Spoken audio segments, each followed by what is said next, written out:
way you do it, Greedy. We are presented by DraftKings Sportsbook. We welcome them to our Tuesday party here. The squad is all together. Joe Fortenbaugh is here with all your betting. J-Mac forgot his jacket. We're rolling along. Here we go. And Jaxson Dart forgot to protect himself. Those are the two headlines of the day. It was Dart arriving in Nick. Let's take a look at the fit. What do we think? Oh, he looked like a detective. I like it. You can't get nothing past that guy. He's looking smart. Maybe not playing so smart. Here we go. Jeff, what does he need to be thinking about here? Protect yourself. Play is dead. Don't do that. That's not what you want to see happen at the beginning of the game. I see you. I see you, Greg. Get after him. He did it himself. One after another. So the Giants are forced to punt. And on the ensuing punt, we got Marcus Jones at his 6th. And where are we going, Nate? Oh, special teams. You got to get back. Keep your gunners off them. Give them some space. And once you get in that room right there, you're not going to get them. Kickers can't tackle. He could go all the way 94 yards, tying Julian Edelman for the longest in Patriot history. Patriots take a 10-0 lead. Now, ensuing Giants possession. Avert your eyes if you're squeamish. J-Mac, the sideline. The Giants got to find the right people to fight. My goodness, Christian Ellis just knocked them out, and they're all going after Christian Ellis. If you want your quarterback to not get hit, step out of bounds. Do not run down the sideline tiptoeing. Shout out that Giants coach that got out of the way. No two plays have ever looked less like what they were than that one did right there. We'll explain because I didn't say it well. Meanwhile, we're still in the first quarter when Kayshon Boutte catches this from Drake May. So it's 17-0 New England. All that happened in the first quarter. Now we go to the second, and things got, less interesting in general. But Darius Slayton is on the other end, and Neek, they're not going to get him. Incredible speed and yak. I thought this was just going to get a first down. Took it all the way to the crib. Impressive play. So it's 17-7. Next Giant possession. They got a chance to make this a one-score game. Avert your eyes. Again. Young Wei Koo. What are we? What? Oh, my God. This is going to go down as a 13-yard loss for the holder. Jamie Gillen. You want to talk about being collateral damage? I mean, I've done that in golf. Yeah. Just drug it. He hit that one a little fat. Anyway, Dart can't believe what he saw. I really don't know how to offer an explanation. No, there isn't one. Here's Drake May's second touchdown of the game for Kyle Williams. He drops that one in the bucket. Patriots just go on to win this one easily, 33-15. Hard to picture a game being more interesting and less competitive than this one was at the same time. There's Mike Vrabel. His team is ridiculously good. Oh, by the way, they have their bye now, and they entered that with the NFL's best record at 11-2. Our analytics give them a 46% chance to win the 1 seed. They can wrap up the East as soon as their next game, which is in 2 weeks against the Bills. That game is in Foxborough at Buffalo earlier this year. Okay, we catch our breath. Jeff, what's the first thing to say about the Patriots this morning? They love some football. Them boys, they were about it last night. From the get-go. I mean, like you saw the DBs, they just planted. They didn't even backpedal. They drove. They were knocking people out. You saw the sideline hit on Dart. Listen, they all got like a little bit of crazy in them, which is just like Mike Vrabel and what he wants, right? And they all kind of play on the edge. You saw the style, the energy, the effort from each one of those guys. They have placed themselves back in 2000s, right? It's going to go through Foxborough. You're going to have to go play some nasty games and nasty weather in January there because of what they do. And last night was an example of how they want to play and the style they want to play at home. It was a thing of beauty. Yeah, I think what's impressive is they came into this game pretty banged up. Yeah. They're missing their left tackle and their left guard. You wouldn't have known it. I don't know if that's a reflection of the Giants, but the Giants can rush the passer. So they should have theoretically been able to take advantage of that. Banged up on defense in the middle of that defensive line, which has been a big part of them. And they just rolled. And look, we're going to say about the Patriots, who have they beaten, right? This is the sketch, and that is the thing we saw about them at the beginning of the season, and it has held up. But they're crushing these teams. Yeah. And I think that's what's important. Like, you can't control how good your opponent is, but you can control how you – and they are playing the way they want to play. They can run it when they need to.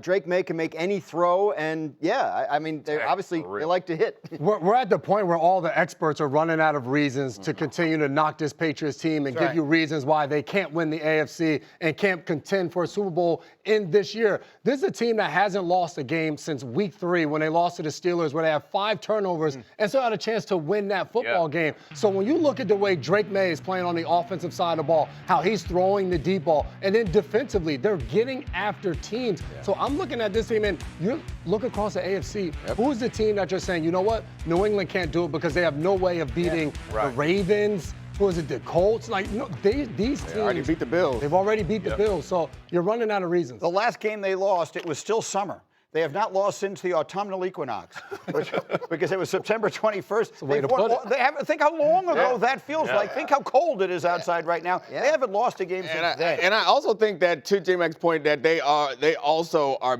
beating these teams down. So, like, they are in control of the game. Their quarterback seems like he's getting better week after week. They show a level of consistency that we haven't seen from anybody in the NFL. Coming off the Rams just losing to the Panthers, I'm not sure that there's anyone in the league that's been more consistent as the Patriots. However, they can't run the football, and that gets scary. I mean, it's not a perfect team. There are no perfect teams in the NFL, especially not this year, but that is one of the drawbacks of this team. Not even perfect. If you're going to consider, can they go the distance? Can this team that no one wants to believe in because we didn't see them coming, then you say to yourself, well, who is it they can't beat? Right. You look at who can't they beat? They're likely going to get the bye, which makes it so much easier. It's a shorter track to get to the Super Bowl. But you're right. There's nobody in this. The big bad wolves are not there. All those big quarterbacks that we think are unbeatable, their teams are not very good right now. All right, so Joe Fortenbaugh is here in large part, or not exclusively, but certainly in part with our new partnership with DraftKings. So what are the betting ramifications of what we're looking at right now with this New England team? You're all talking about the 1 seed. That's the bet to make. It's only minus 110, which is a small price to pay. It's $11 to win 10, right? Look at the path the rest of the way. You're going to have your bye week before you host Buffalo. Not go to Buffalo, host Buffalo. You got a game at the Ravens, and then it's the Jets and the Dolphins the rest of the way. You take care of your business at the end of the season, and then you put the ball in Denver's court to beat you. Oh, by the way, what does Denver have to do the rest of the way? Extremely difficult. They're going to have matchups against playoff teams all the way out, with the exception of about one game. Keep in mind, to your point on the path to the Super Bowl, the 6 teams that played in the last 3 Super Bowls, 4 of them were 1 seeds. A 1 seed gets you a home playoff game, and if you win that, you're already in the Final Four for the AFC Championship. And then at that point, who's going to Foxborough to take them out? So it feels like their side of the story is comparatively easy. Final word. Yeah, just on Vrabel, right? Because I was at that game they lost to Pittsburgh. They turned it over 5 times. And I had a few of their games since then. They talk about that game. That was the game they say taught them, it's up to us. Right, like we gave them that game, and if we play the way and so they have that belief, and obviously every week since then has reinforced that. It's also a game where Ramondre Stevenson fumbled twice, and Vrabel stood behind him and didn't bench him. That went a very long way with the players. Our coach has our back no matter what, so he has pushed all the right buttons there and been a great hire, maybe the best hire of the last coaching cycle. Yeah, he's got a coach of the year kind of feel to him right now. The New England side of this is pretty easy.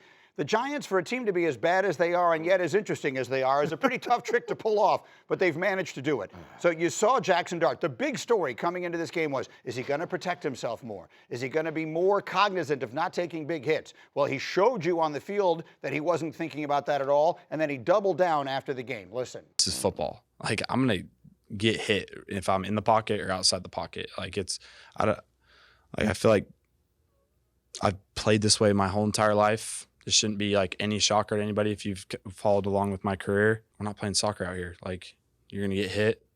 Things happen. It's just part of the game. I appreciate people, wanting to, me to be healthy and all that stuff. And I want to be healthy too. But I play this game aggressive. So I'm not going to just change how I play the game. Okay. Okay, then. No. I mean, it was second down. Like, you could run out of bounds a yard earlier and still have 3rd and short, right? Listen, I appreciate, like, the attitude he's having. I've done this my whole life. You ain't done it against these dudes your whole life. This is the difference. Like, when guys come in the league and they start talking about, I've done. You haven't played against a defensive lineman who runs a 4.6 and weighs 310 pounds, and when he hits you, it's like a freight train hitting you. Your body can only take so much. And at the end of the day, for a franchise quarterback, which is what you are, they are building their entire franchise around you. You have got to protect yourself. And at some point, guys got to look at it and be like, hey, man, we don't need that extra yard. Like if it's the championship game, if it's the NFC championship game, if it's playoff, if it's a live or die, if it's fourth down. Yeah. By the way, right? we ain't going to the playoffs this year. You just came off of 2 games with a concussion. Let's just finish the season strong by you getting better and the rest of us. I appreciate the heart that he's talking about, but man, some common sense has got to be explained to this. I think to drive home the point you're making about him being a franchise quarterback, that's not just a word you throw around. No. Livelihoods are resting on you being healthy. My career will be determined whether you are healthy or not. My coach's job is safe or not, whether you stay up on your feet or not. That's right. We don't have to look for new schools in some random town somewhere because you're keeping yourself up and healthy. So I get it, tough guy. Like, I respect it. I don't mean that facetiously. Like, he's a tough guy. I get it. Be tough. We love it. We need a smart guy. We need a smart guy. I'm going to try now to say what I tried to say over the highlight and said so badly. No play will be more misinterpreted than this one by fans who don't pay close attention to what's going on. Because when you first see it, if you don't know the context, you're like, what a dirty play. Yes. No. Oh, of course. It is a perfectly legitimate hit, a perfectly clean hit. It is 100% Dart's fault. And the penalty flag that was thrown afterwards was on the offense. It was because they're fighting back about something that the ref is basically saying, tell your quarterback not to do this absolutely ridiculous thing, and you won't have this problem in the first place. I had every Giants fan. I tweeted about this last night when Jaxson Dart did this. The Giants are fighting the wrong guy right there. You want to fight somebody, go grab Jaxson Dart and say, dude, get out of bounds. Fans are believed that Christian Ellis on this play did something wrong.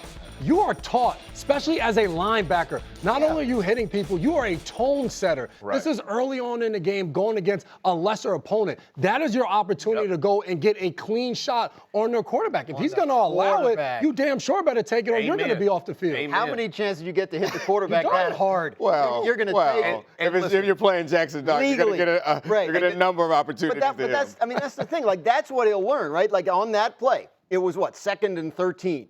He was almost at, and I'm sure he's thinking first down. But what he's got to be thinking is, 3rd and 2 is fine outcome here, right? And so step out. But I think that's got to be a feel thing, right? That's got to come with his linemen over there defending him. They about to get a fine. They already costed my guys some money. Here's the other point is like this is a point of emphasis, by the way, for the referee. Like they've had this conversation. This is like the Patrick Mahomes rule, right?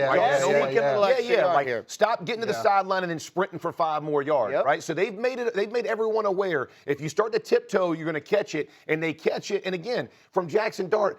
Okay, if this is your first game, I understand. You just missed games because your dome got rocked. Like, don't do this one. Fortenbaugh, quick final word.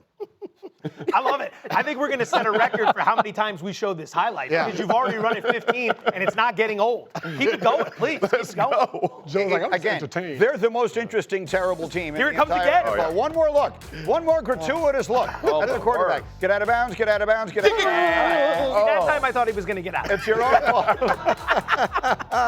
One of these days. Let me take a short time out here.